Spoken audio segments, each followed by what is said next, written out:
Stephanie Fischel, wherein she brings in this very interesting question, pertinent question also, the question is, will the virus also kill democracy? Along with killing number of people, will it also kill democracy? So the responses of many government to the outbreak of the coronavirus reflected many political philosophies. One of them being the classical utilitarianism. And what is utilitarianism? It is right to sacrifice a few for the larger benefit of many. And then creating an idea of dispensable lives.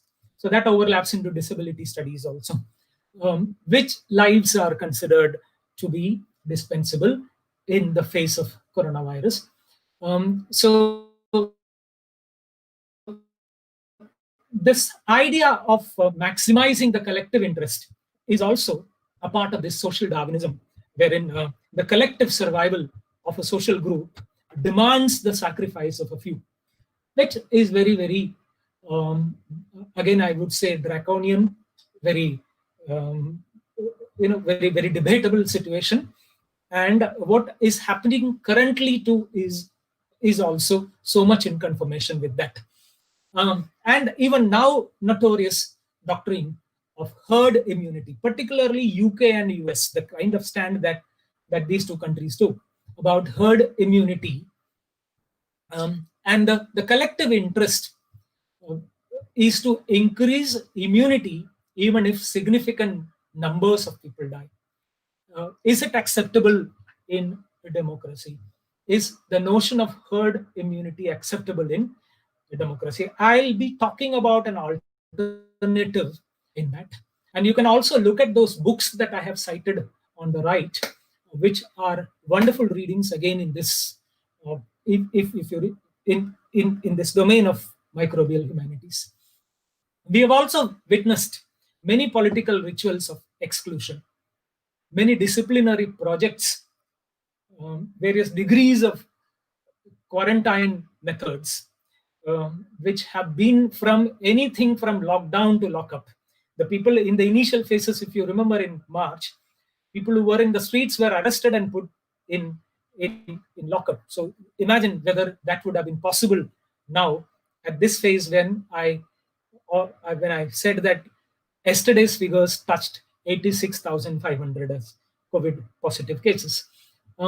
Even at a biological level, we know that the virus maybe is within everyone, but sociologically, this is not the case in many societies, because we do not think that that virus can infect certain people, or we believe that there is a divide even in the microbial presence in the society. So this has happened especially in the cases of the immigrant societies and the presence of immigrants in certain transnational spaces. Well, extending that argument of politics and microbes, let's examine what has been the impact of virus on democracy. I read an interesting article about Nigeria sometime in April, till April. More people in Nigeria have been killed by police violence um, to ensure lockdown than the number of people who have been killed by coronavirus. So this is it a blatant violation of security norms, or second blatant violation of democratic principles? Then we are witnessing, along with the coronavirus, we are also witnessing a lethal anti-liberal pathogen eating through the fabric of social life and of democracy. Um, it is in this context that I would like to talk about another fascinating, extremely fascinating intellectual, Byung-Chul Han, a Korean philosopher, who comments that the nature of coronavirus is to separate people. It has not been to create human solidarity or bring people together. He is a South Korean. Han is a South Korean born German philosopher, a cultural theorist, and he says in his blog as well as in writing, he says that COVID-19 has reduced us to a society of survival. And he then gives the features and tenets of this society of survival. That the virus has reduced us to a society of survival, wherein this was explained in May 2020, as recently as May 2020. I don't know whether he has changed his perspective. Survival will become an absolute. He says survival become an absolute, as though we are living in a permanent state of war. There is a permanent emergency, there is a permanent state of war, so that we don't have to think and ask questions about other things. And he also goes on to say that death is not a democratic. Death is not democratic. And the very principle of globalization, there is this paradox created by globalization. The principle of globalization in maximizing profits, and this has cost a lot of lives in Europe and in USA. So the countries that have subscribed to this idea of globalization have also sacrificed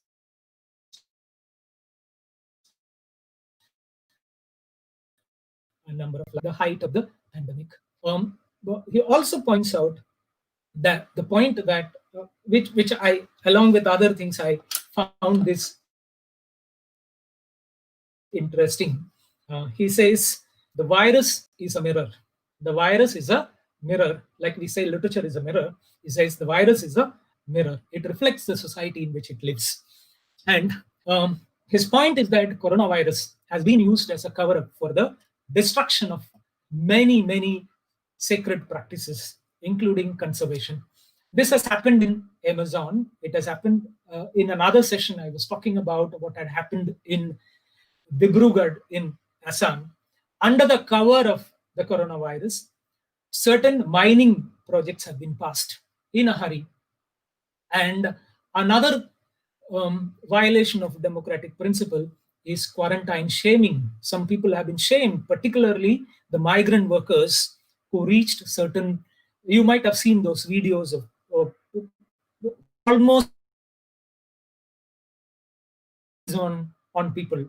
So that is quarantine shaming, and the stigmatism and xenophobia of social groups, particularly calling the virus as Chinese virus, and then thereby the irony is that now COVID-19 is less in China, but then more in countries like India. And this notion of epidemiology, that is a study of epidemics, also has a cultural factor in that.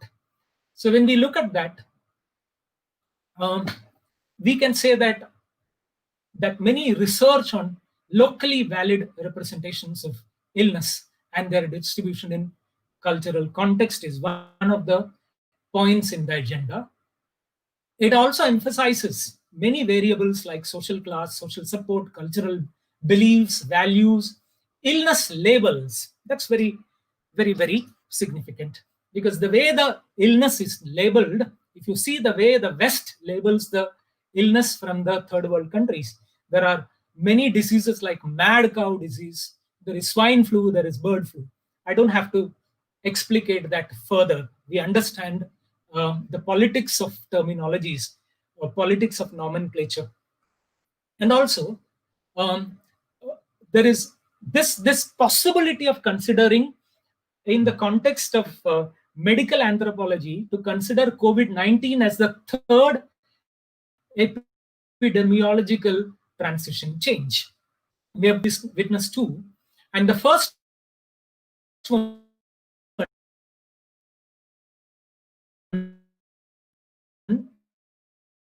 most of these talking about that hunter-gatherer existence to agriculture.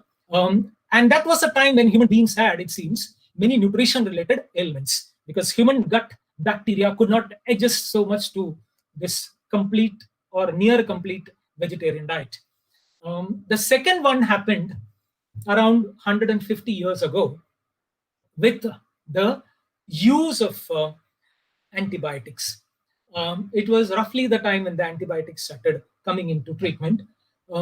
It then created what is called, um, the decline in mortality rate, and that was the second phase.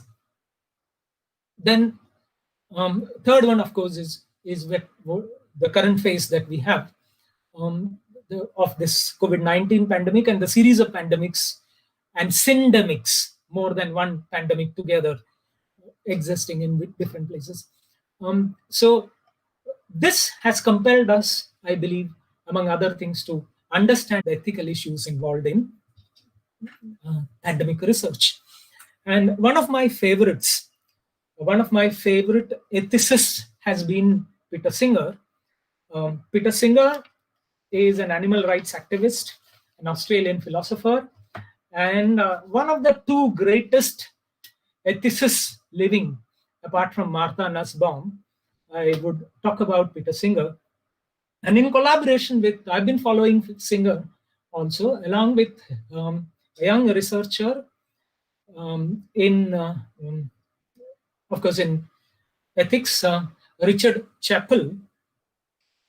He came out with uh, a publication as recently as in August 2020, in which they come out with a fantastic alternative, I would say, of how research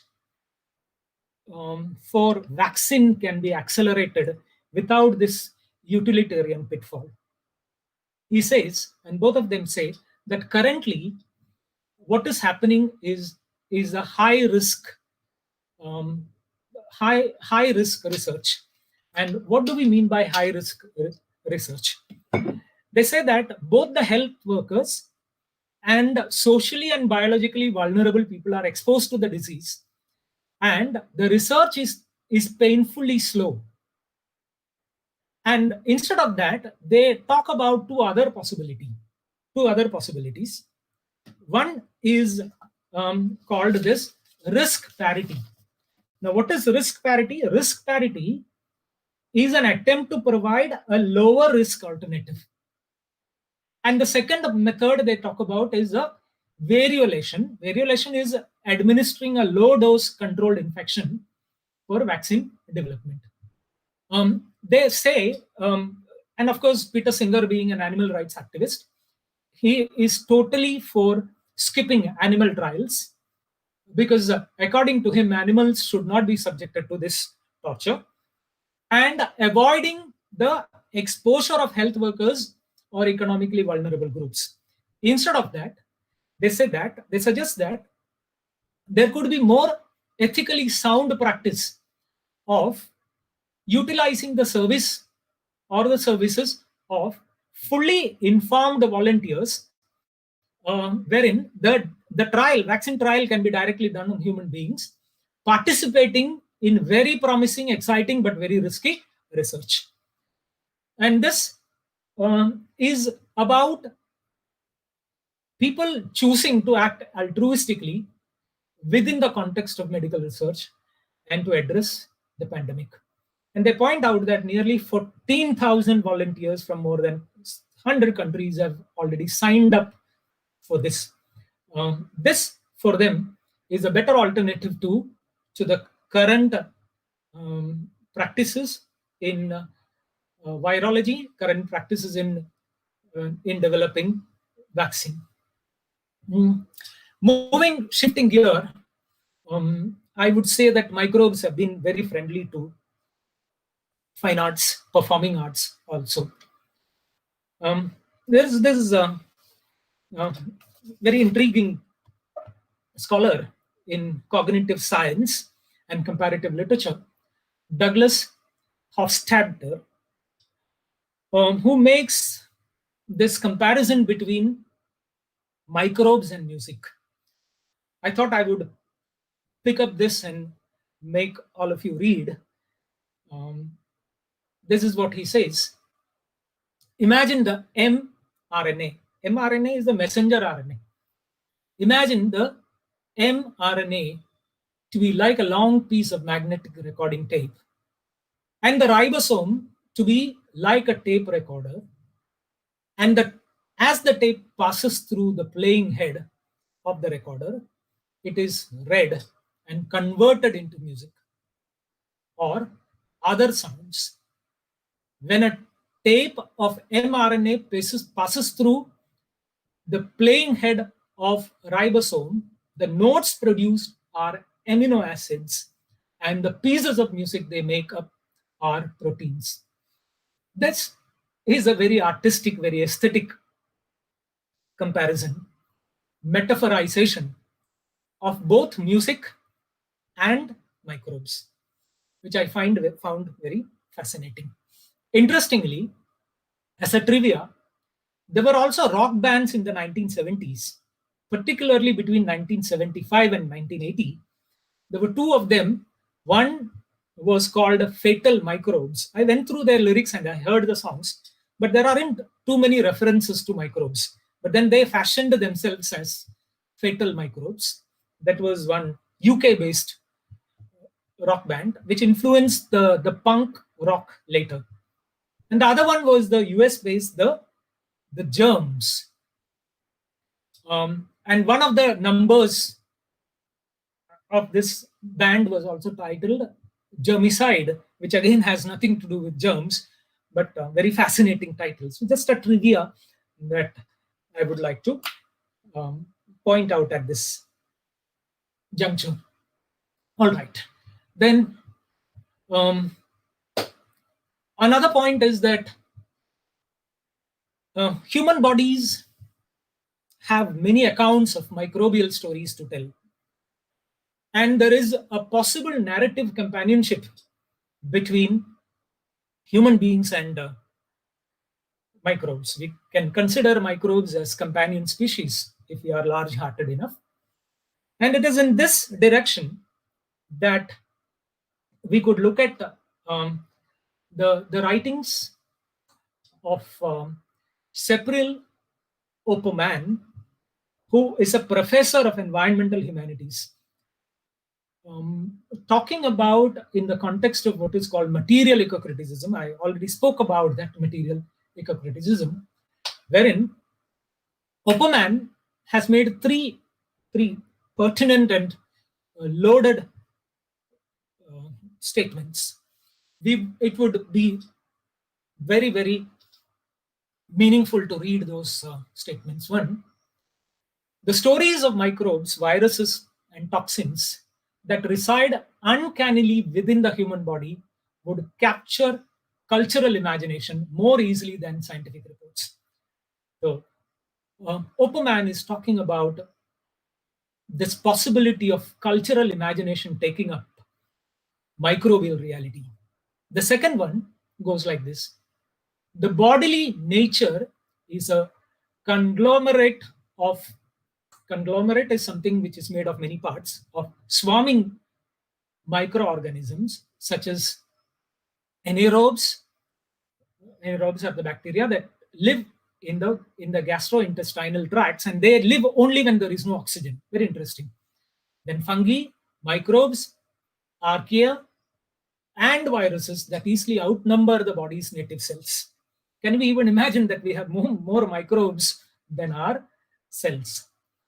And the third thing is that the new perspective, she talks about this new perspective of material eco-criticism, which is also, I would say, microbial eco-criticism. New perspective also entails recognizing the intra-activity of narrative agencies in carrying complementary stories of humans and non-humans. So this intra-activity or the narrative agencies that Opperman talks about is the narrative agency of these microbes. Do we always tell what we want to tell, or do we tell what they want us to tell?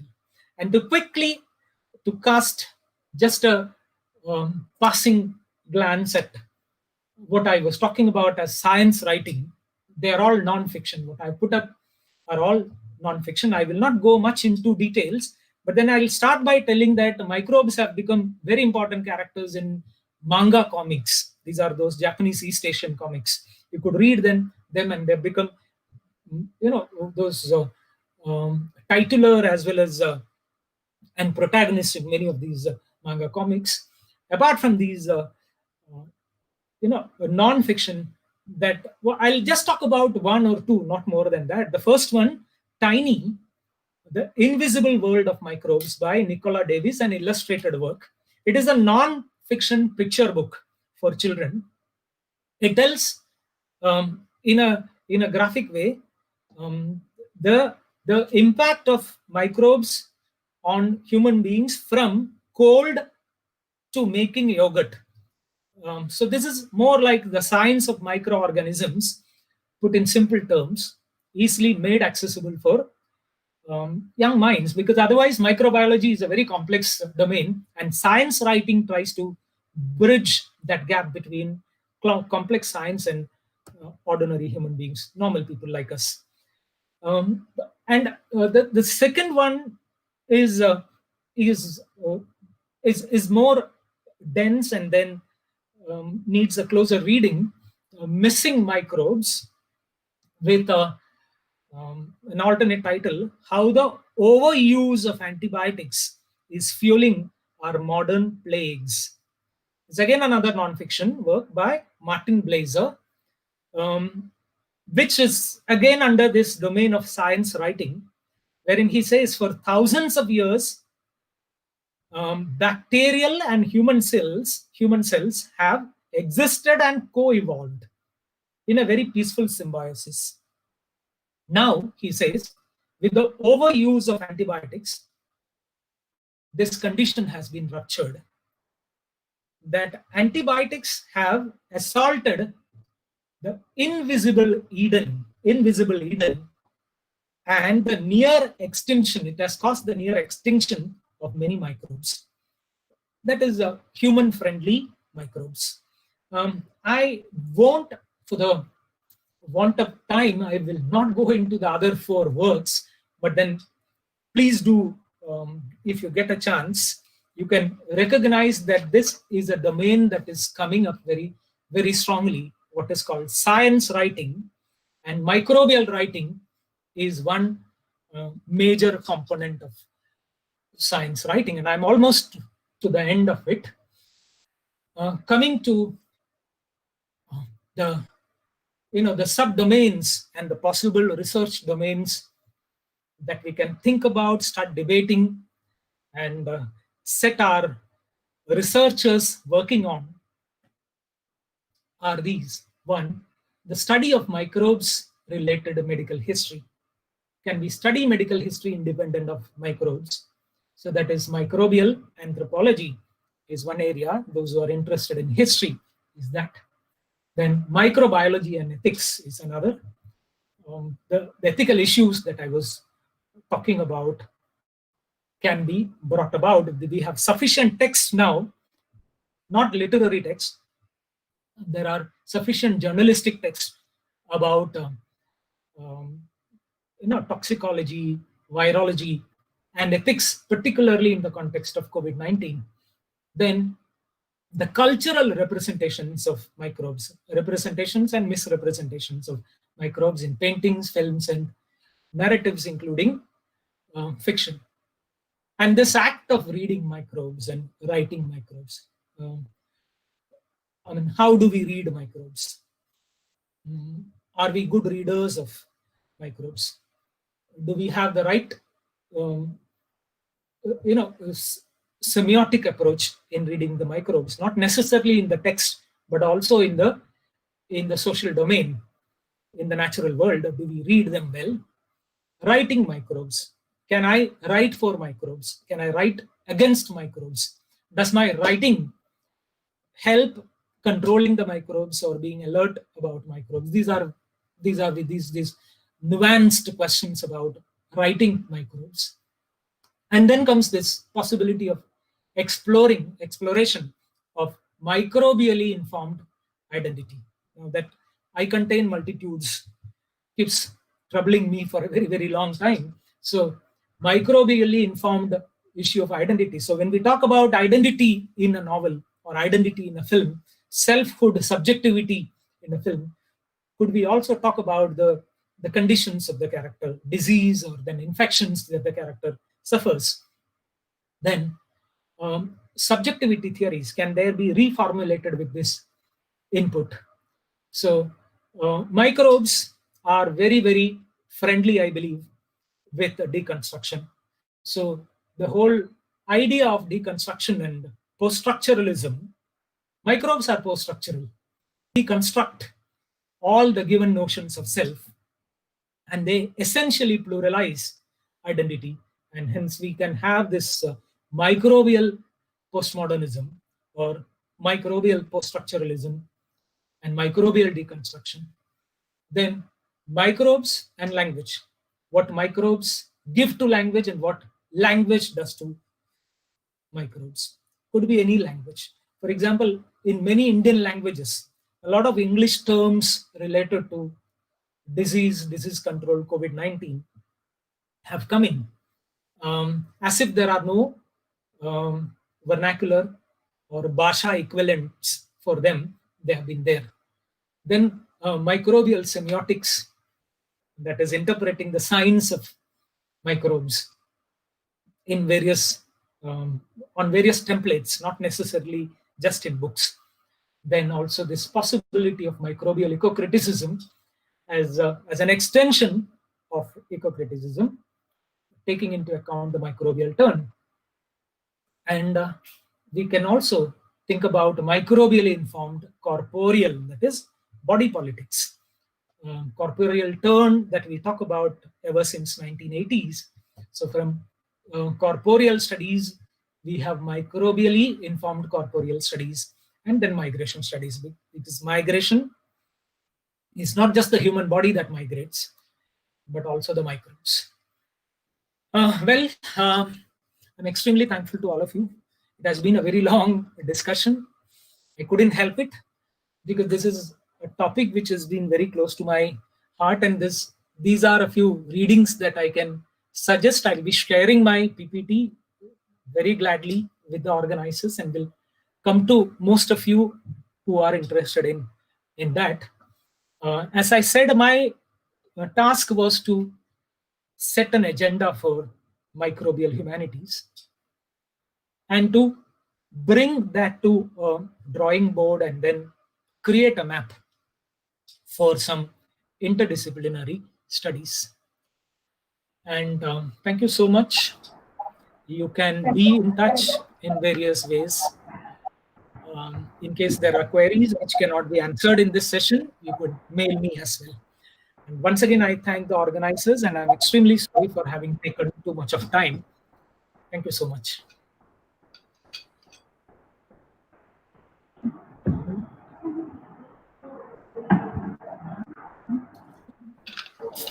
Thank you so much, sir, for this wonderful session.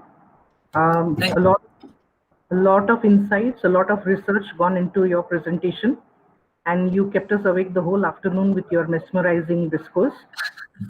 And I'm sure all of us have been benefited, because it's something new, a new area into literature.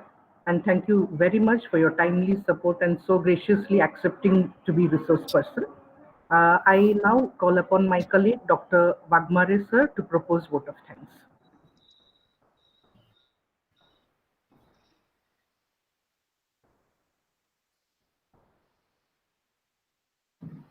Panchappa Wagmare, I am here to propose vote of thanks of the dignitaries who graced this function.